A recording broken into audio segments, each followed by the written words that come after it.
दोस्तों, आज की कहानी है छोटी बहू। तुम मायके जाकर त्योहार मना लो। दोस्तों, कहानी शुरू करने से पहले अगर आपने चैनल को सब्सक्राइब नहीं किया हो तो कर लीजिए ताकि आपके पास पहुंच सके हर नया वीडियो।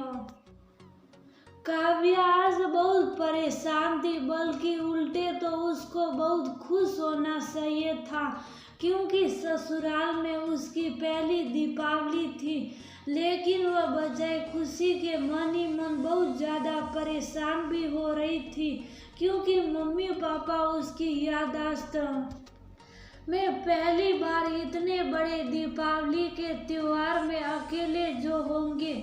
लेकिन अब तो वह ससुराल वाली थी और वह किसी से कुछ कह भी नहीं सकती थी। अभी सुबह सुबह ही मम्मी पापा का फोन दीपावली की शुभकामनाएं देने के लिए आया था और बदले में उसने भी उन दोनों को दीपावली की शुभकामनाएं दी थी। लेकिन पापा मम्मी दोनों के ही शब्दों में अजीब सी उदासी थी कि बच्चों के बगैर भी त्योहार की खुशियों के क्या मायने। और दुखी तो काव्या भी थी।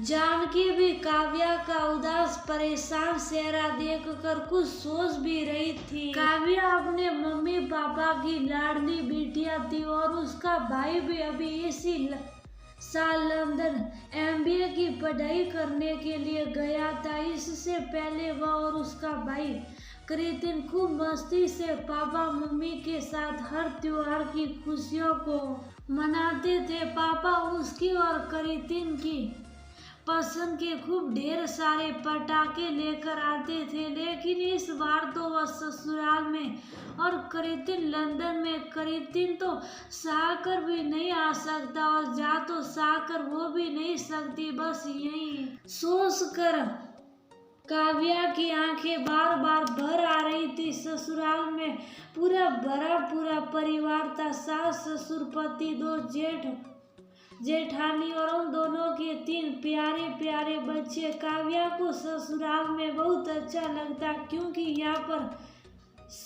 सभी से उसका प्यार बहुत ज्यादा मिलता था। लेकिन आज दीपावली के दिन पता नहीं क्यों आंखें मम्मी पापा के बारे में सोच कर भर आ रही थी। काव्या बेटा, या मेरे पास आओ। आखिर बात क्या है? सुबह से ही इतने बड़े त्योहार के दिन तुम्हारा चेहरा उतरा हुआ है और आंखों में नमी भी है। साथ जानकी ने दुलार कर पूछा। कुछ नहीं मम्मी जी, बस आँख में सुबह सुबह एक कीड़ा चला गया था, बस इसीलिए। काव्या अपने आंसुओं को छुपाते हुए बोली। बेटा, तुम्हें ठीक से झूठ बोलना भी नहीं आता। मैं क्या तुम्हारी हालात समझ नहीं सकती हो? तुमको अपने मम्मी पापा की बहुत याद आ रही है ना, और उनके अकेलेपन को लेकर परेशान भी हो रही है।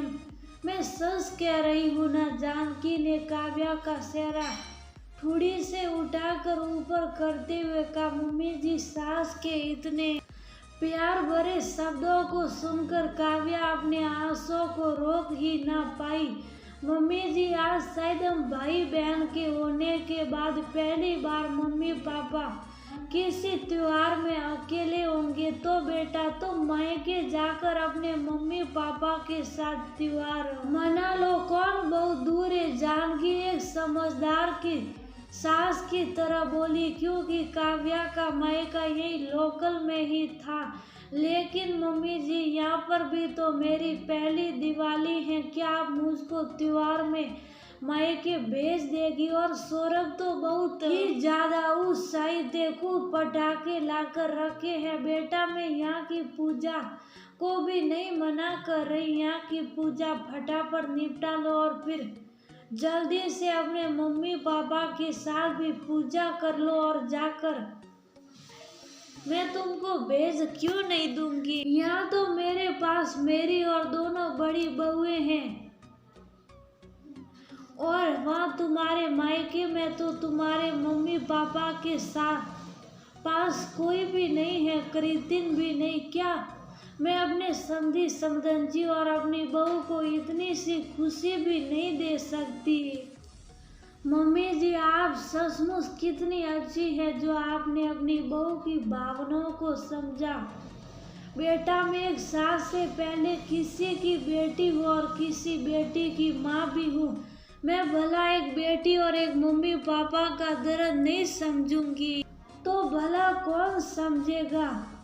जानकी बड़े प्यार से काव्या के सिर पर हाथ फेरते हुए बोली, काव्या बिल्कुल सही कह रही है मम्मी जी, हम लोग तो यहाँ हैं ही। तुम जल्दी से अंकल आंटी के साथ जाकर पूजा कराओ और फिर पटाखे हम लोग तुम्हारे आने के बाद ही फोड़ेंगे। दोनों जेठानियां भी पास आ गई।